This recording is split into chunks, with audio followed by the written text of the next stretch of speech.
A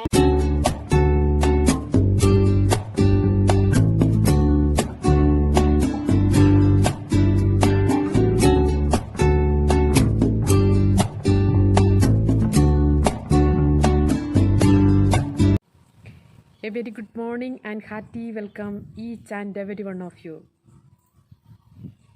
Let us start this year with hopes and dreams. We are so happy that you have rejoined in our St. Mary's family. Students, you have to remember that the first stage of your schooling has completed and you have stepped into the second stage of schooling. Today, I also take this opportunity to congratulate you for your good result. You have adorned our school with your excellent performance. Today, we will be starting our class with the first chapter. You know that our book has changed.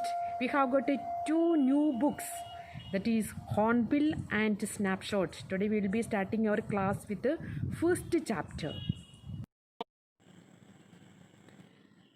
Students, today's our chapter is The Portrait of Lady, written by XIth. Before starting our class, let me introduce about our writer XIth. XIth was an Indian author, lawyer, diplomat, journalist and politician. He had born in Punjab. XIth was educated in modern school, New Delhi St. Stephen College, and graduated from Government College, Lahore. He earned an LLB from King's College, London, and was called to the bar at the London Inner Temple. After working as a lawyer in Lahore High Court for 8 years, he joined the Indian Foreign Services upon the independence of India from British Empire in 1947. He was appointed journalist in the All India Radio in 1951 and then moved to the Department of Mass Communication of UNESCO at Paris in 1956. As a writer, he was best known for his trenchant secularism, humor, sarcasm, and an abiding love of poetry. XIth was awarded the Padma Bhushan in 1974.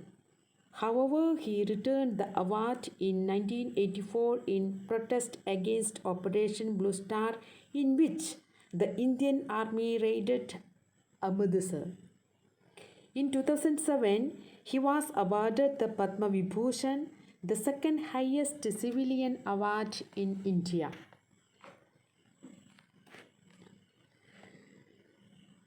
Here, the writer recalls his grandmother as short, healthy, and slightly bent.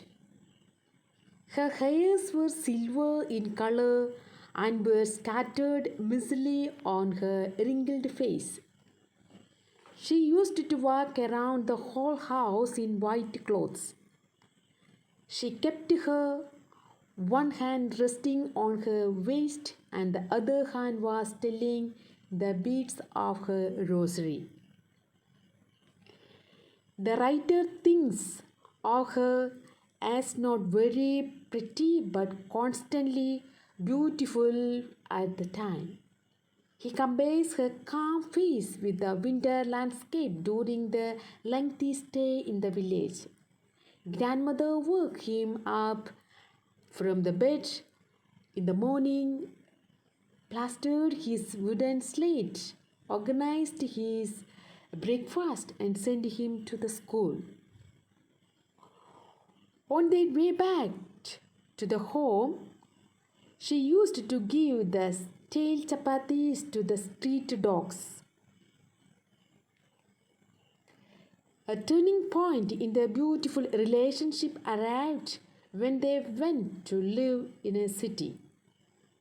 Now, the writer used to go to the city school on a school bus and studied subjects like English, physics, mathematics, and many more subjects. Those his grandmother could not understand at all.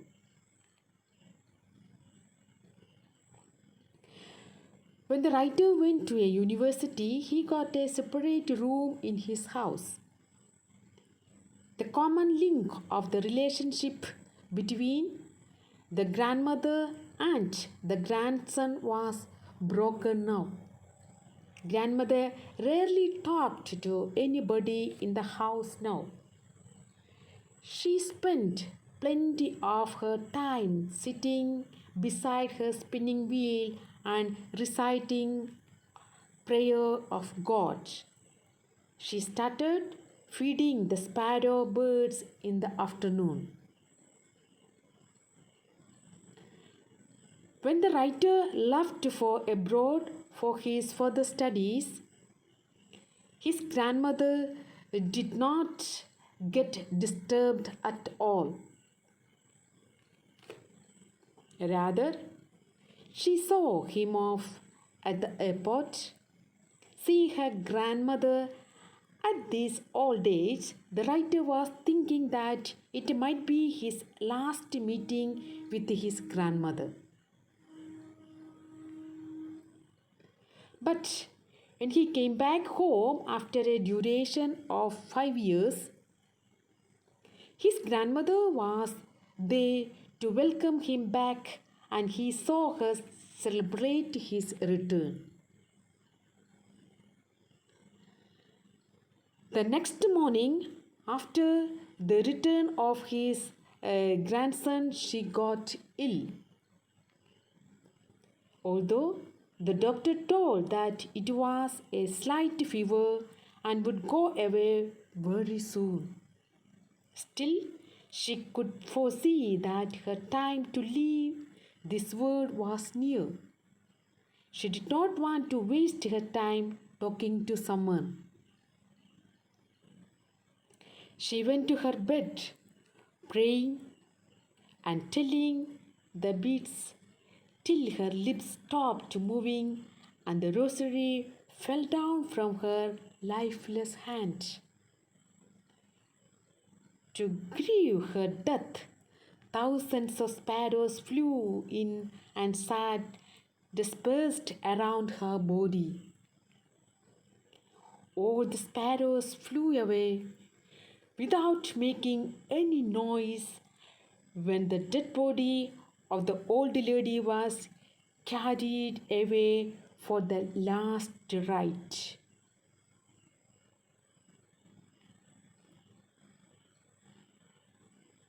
Here, to sum up this chapter, the portrait of Lady, the writer and his grandmother had a beautiful bond between them and loved each other a lot.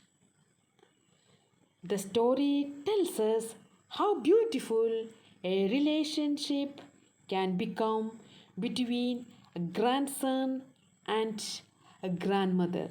Thank you so much.